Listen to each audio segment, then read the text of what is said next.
If you've ever tried to use AI to make marketing images and ended up with this jumbled mess of weird fonts and wrong colors and stuff that just doesn't look like your brand, this video is for you.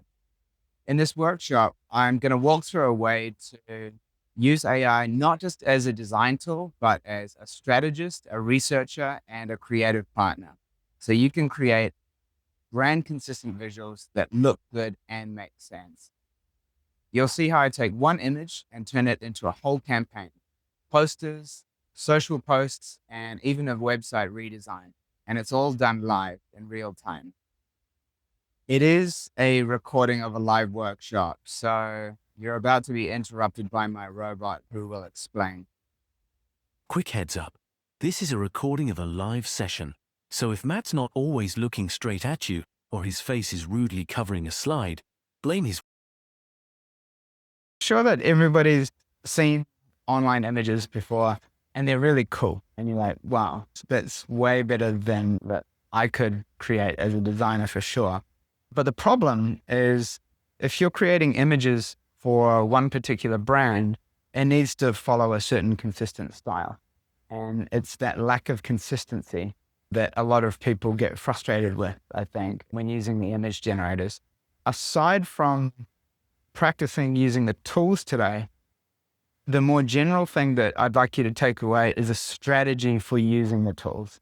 Okay. And that strategy is going to be the thing that helps us get like more consistency in our marketing images or for any kind of purpose. So this is just an example case study. This is a logo that was designed by one of my clients, the top left one for Block Island Paving. And it's pretty ugly, right? It's not the best. So I thought as a way of showing my client how to use AI for branding, we would take that original design and work on a new one. So what I did first was I used AI to research this company, Block Island Paving, to find out what they do, who they are, what their marketing messages are, and who their target audience is. And then after getting that information, I generated a mood board or several mood boards and then thought, okay, this one seems to work pretty well. And then from there, I got it to generate a few different logo concepts for the rebrand, right? I like this one in the middle here. So I took that and then I moved on to create a marketing campaign for this company. Using all of the information that I had the information about the company, I'd generated the mood board, I'd created the new logo, and I brainstormed some concepts for a new marketing campaign for them, and then generated these posters. I hope you'll agree that they all look pretty visually consistent, right? They all use the same kind of color palette. They all clearly use the logo properly in there. I didn't add that in afterward by myself. That's totally done by AI. And yeah, so I had my campaign, I had my logo, and then I thought, okay, let's give their website makeover as well. So I generated a new website mockup. I generated an email template, and I generated some social media images that you could put on like an Instagram carousel. One thing that we're going to practice today is using a single image to create, so just like a single PNG, the product image, to generate a bunch of different other images. What I did in this case was, for another client, I asked him, which one of your alcohol brands is not doing so well on the marketing side? And he said, this Thai gin called Saneha needs a little bit of love on the marketing side. So what I did was I just got the name of the gin. I didn't know anything about it. I got one image from Google of what the bottle looks like. Again, I did my research using AI to find out about the company, about their target audience, about their messaging, all that kind of stuff. And then instead of generating a single campaign like before with island block paving, I came up with a bunch of different campaign ideas. And so from there, you can then iterate and create more images and stuff like that on multiple campaigns. So this is a quote from a VP at the fashion brand Zalando, just talking about how much time and money you can save. And again, this comes back to that idea of enterprise adoption. And this is why people are really starting to use AI now, right? So let's get to the point. Let's actually start making a campaign ourselves with these kind of on-brand consistent assets. And I'll show you exactly the workflow that I use and the strategy that I use. So I'd like you to, so this is the strategy that I'm talking about. Instead of just going straight to an image generator and going, okay, I want this kind of image, we follow that kind of workflow that I talked about in creating those other ones. So first, you use it to research the brand, then as a strategist to come up with some campaign ideas based on the knowledge that it has gained from the research, and then finally to create the images. Okay. This is the first prompt. It's always a good idea when you're talking to AI to give it a role. So we start off with act as a brand strategist. Research the name of such and such a brand and scan the content at the website, if there is one, to return a full summary of its tone, core values, color palettes. Hex codes for non-designers just means like the number value that's assigned for any given color that's used in like web design or in general, and getting an idea for the graphic style, as well as understanding the message and the target audience. So let's just grab this prompt here, copy it. We'll come over to ChatGPT and we'll start a new chat here. If you're using the website, please just log into ChatGPT. You can create a free account if you like. I'm using the desktop app, which I find extremely useful. And here are like all of the models that you can choose from. The only two that we're going to use today are these two. O3, which is the reasoning model, and 4.0, which is more for creating images. So just make sure that you're on the O3 model and paste in the prompt here. And for our purposes, for demonstration purposes, I'm going to focus on this brand called Meow Tweet. So this is like an eco-friendly personal care brand targeted at Gen Z. And we're gonna try and create a marketing campaign. So I've got their website right here. So just copy their website, and we're gonna focus on trying to sell this deodorant stick, just as an example campaign. So we'll come back to ChatGPT. We'll just type in the URL here, paste that in, and type in the name here, Meow Tweet. And then let ChatGPT do its thing. So it's going to start thinking now.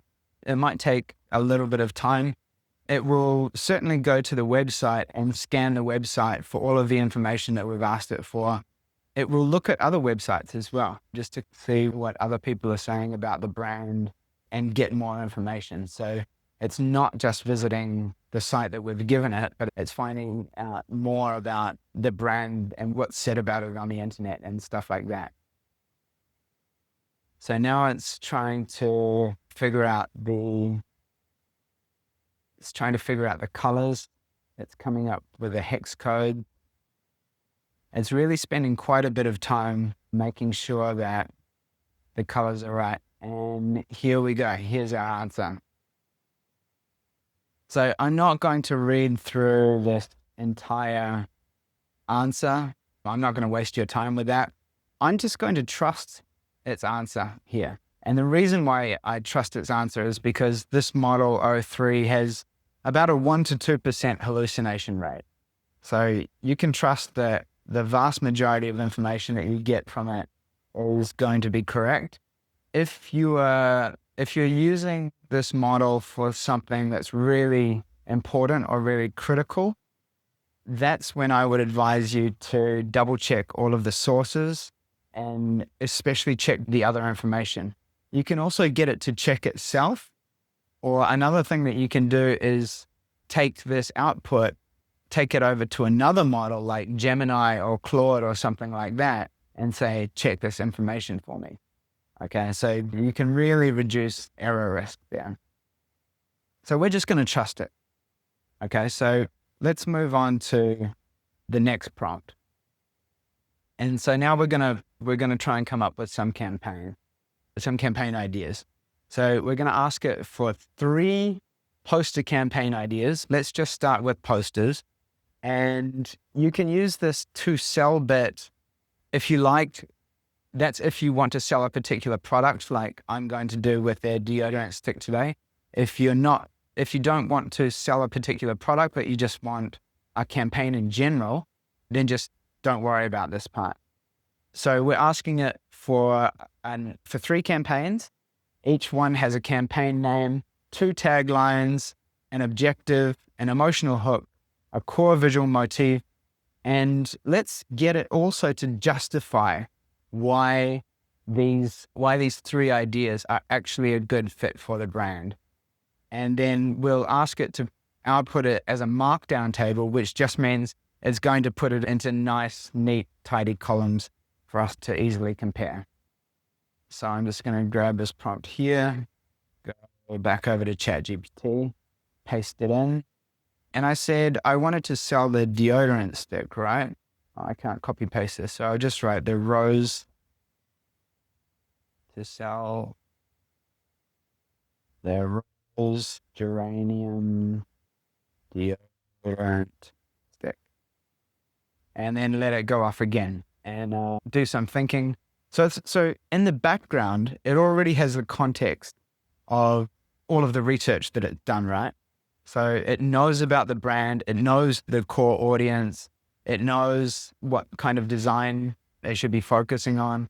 And now it's given us 3 ideas. So here we go. So the first one is petal power, and the taglines are let your pits blossom and flower fresh, plastic free. Next one is radical rose, take a stand, smell a brand. Activism never smelt so sweet. Okay, so we're going semi-political here. And then the third campaign is everyday blossoms, floral fresh for all, geranium love, gender neutral. All right, so let's move on. Just one addition here. So after that first answer that you get, sometimes you won't like any of the answers and you'll go, no, that's crap. And you can just say, do it again. I don't like any of those. That's not a great prompt. It would be better to tell it why you don't like it. You probably know the brand that you're trying to work with better than it does. So you can say, no, that's a little bit off. And you can include your own ideas, and then you can just regenerate 3 new ideas.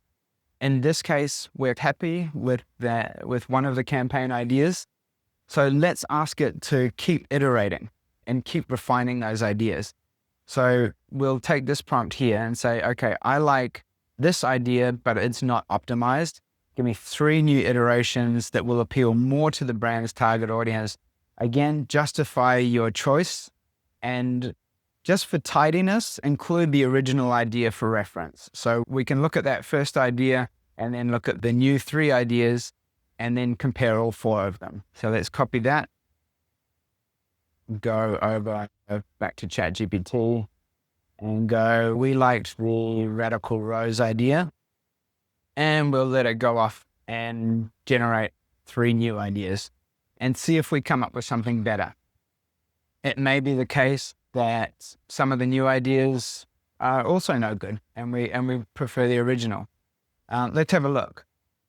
So we've got the new ideas are petals and protest, raise your flower power, roses up for the planet, rally and bloom, march to a fresh beat, geranium zero guilt, rebel petal, smell like you mean it, soft power, soft petals, bold moles, and the objectives and the emotional hook. Let's look at the emotional hooks. Pride in joining a cheerful plant power movement, festival style unity and self-expression, empowerment through gentle self-care that still pushes boundaries. Let's just go with the original Radical Rose. So the reason why I wanted to show you this is just to reinforce the idea of needing to iterate. So without getting too scientific or technical about how these language models work, the word that they use to describe it is that they're non-deterministic. And that basically just means that unlike all of the computer programs that we've been using for most of our lives that follow this clear sequence, it's just 1, 2, 3, 4, these large language models act more like the human brain. So they don't follow a predictable path every time. For example, using this meow meow tweet, obviously I tried this process out before this workshop and asked it to generate campaign ideas. I got totally different ideas to the ones that we've looked at today. And also, AI is still not perfect, right? It is still going to make mistakes. And so when you find that it is making mistakes or giving you answers that you don't like, don't just give up and go, oh, that's the best it can do. Iterate, keep going. Just ask it more, probe more deeply, and that is going to continually improve the output, okay? So now that we've got our campaign, let's start getting ready to make the images. So again, we're going to assign it a role, and we're going to say, act as an art director, write 6 GPT-4o poster prompts. Let me pause here and say the reason why I'm saying ChatGPT-4o poster prompts rather than just poster prompts is because I'm telling it which image generation model we're going to use. If I just wrote poster prompts, there's a very good chance that it will give us prompts for Midjourney. Midjourney is super popular and it has its own kind of structure for prompting.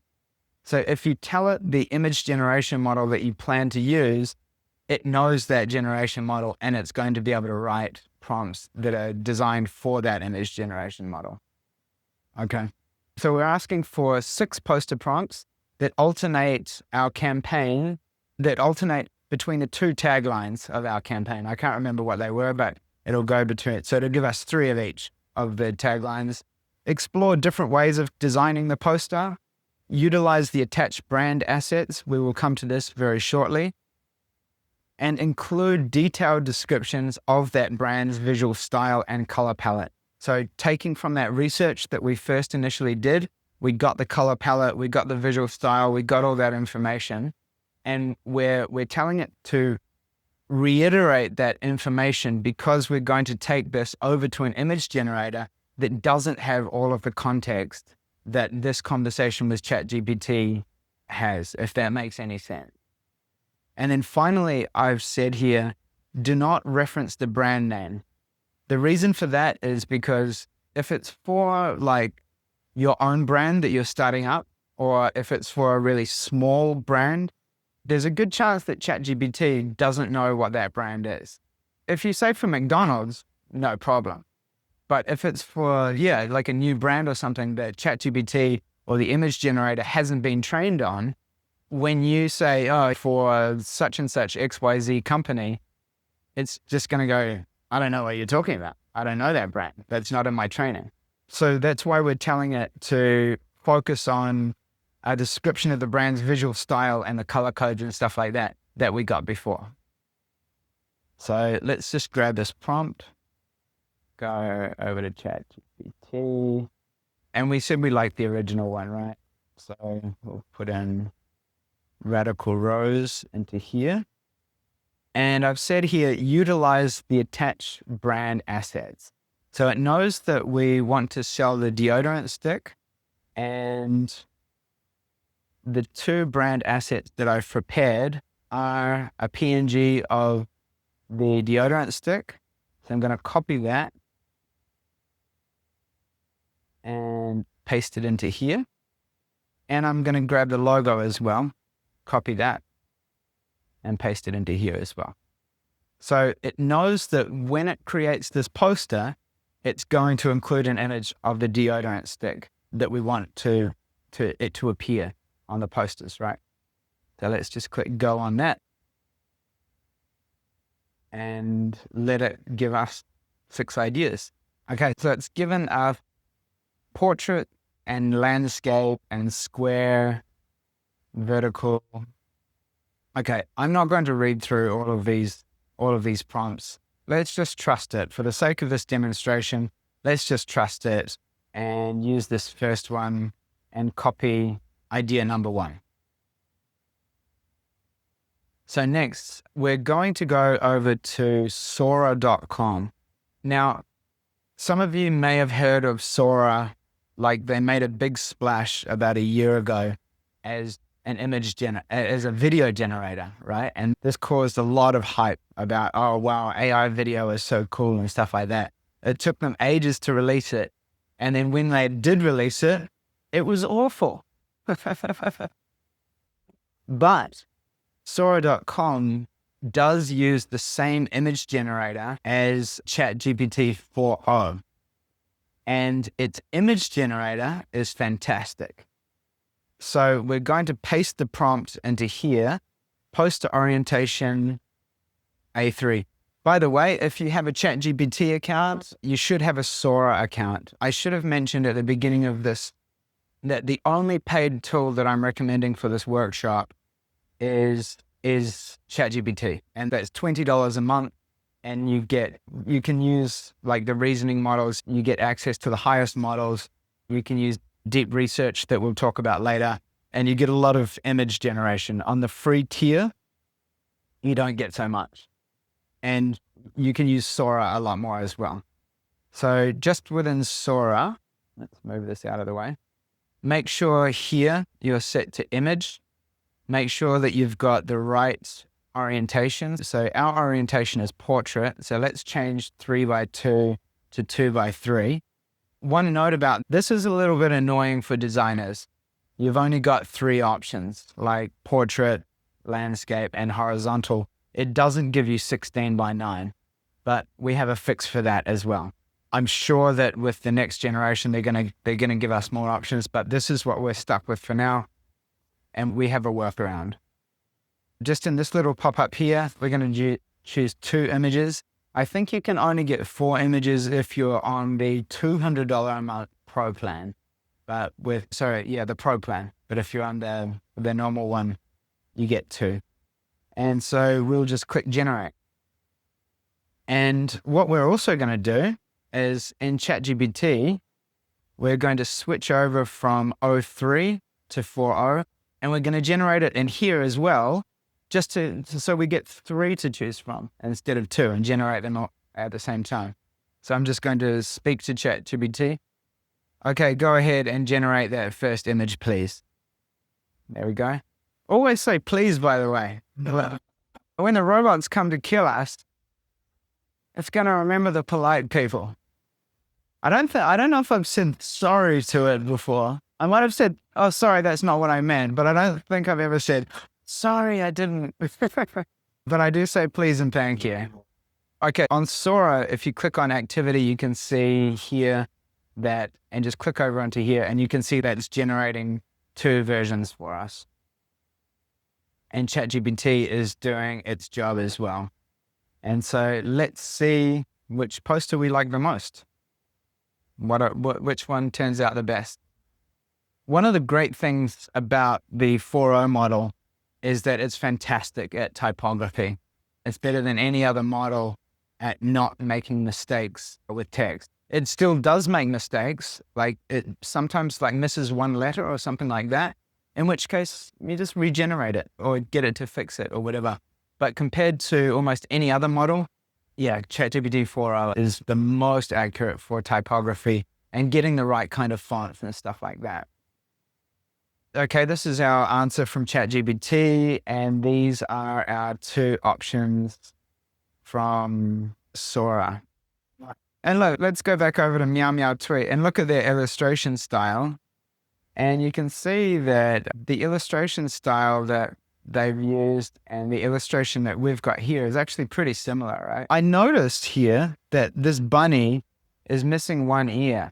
So I'm going to show you another little trick that you can only do on Sora that you can't do on ChatGPT. So we're going to go down here and click Remix.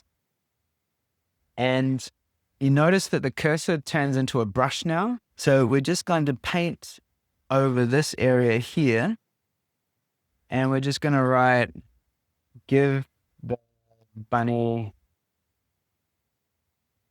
2 ears, not 1. And click Remix. We got a funny response before, like the one on the left. You've got this bunny that for some reason got 3 ears and another bunny on his hand. And it's just gone all. So the remix function I've not found to be fantastic, but we've got a pretty much perfect result on the right. Yeah, like that's not too bad.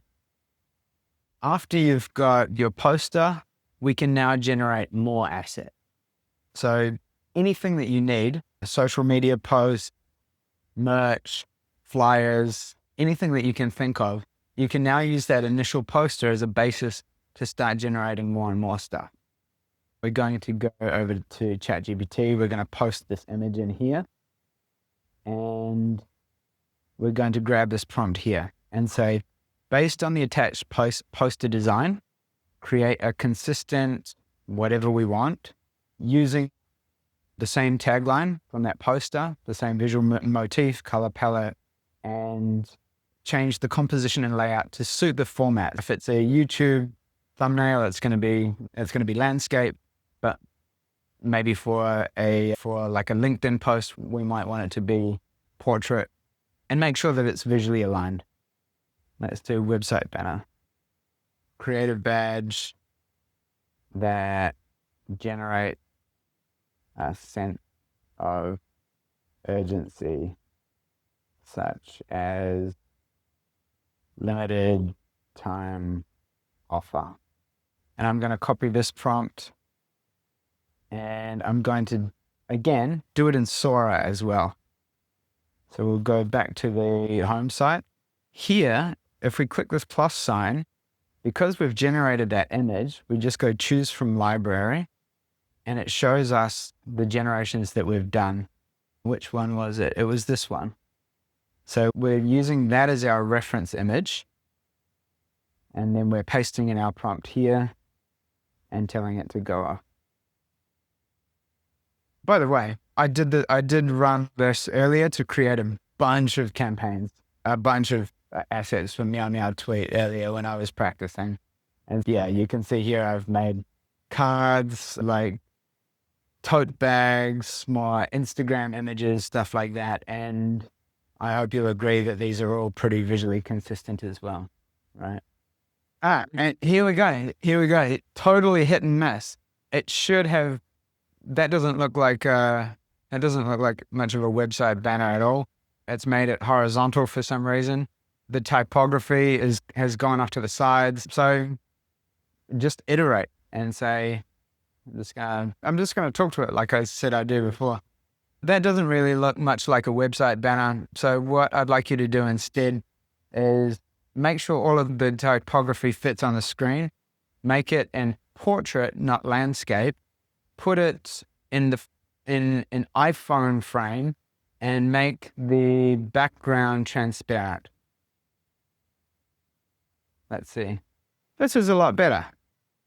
That's not a bad website banner, sorry, email banner that you could put at the beginning when it finishes. This is going to be a standalone asset with a transparent background, so that white part is not going to be white. And then you can just copy paste that straight over. Anyway, I think you get the point. I think it's time. Oh, so I just wanted to go over some general points here. First of all, this is about making something that is a little bit unpredictable more predictable. That's the point of this strategy. So that means reusing the same kind of prompt structure, making sure that you're repeating the same color, tone, visual style, iterating. So when it does make mistakes, don't give up. Just keep going, point out the mistakes, and just regenerate again, using the same visual reference for each of the other assets that you want to generate, and then using those branded assets, so deodorant stick and the logo in this case. You made it this far. Nice. Now go forth and confuse your boss by making a week's worth of campaign assets before lunch. Okay, that's it for this one. Hopefully that gave you a clearer idea of how to use AI as more than just an image generator, but part of a repeatable, brand consistent process that you can actually rely on. In an upcoming video, I'm going to show you how to take these kinds of visuals and turn them into short, punchy videos, stuff that you can actually use on social or even in professional ad campaigns. Here's a quick look at what I mean.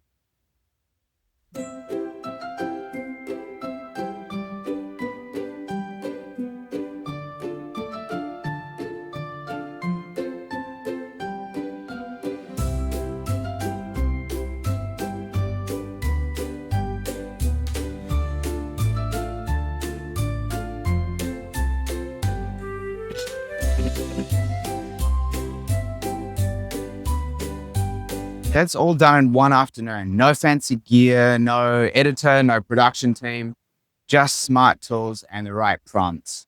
Thanks again for watching. And if you've got any questions, hit me up in the comments.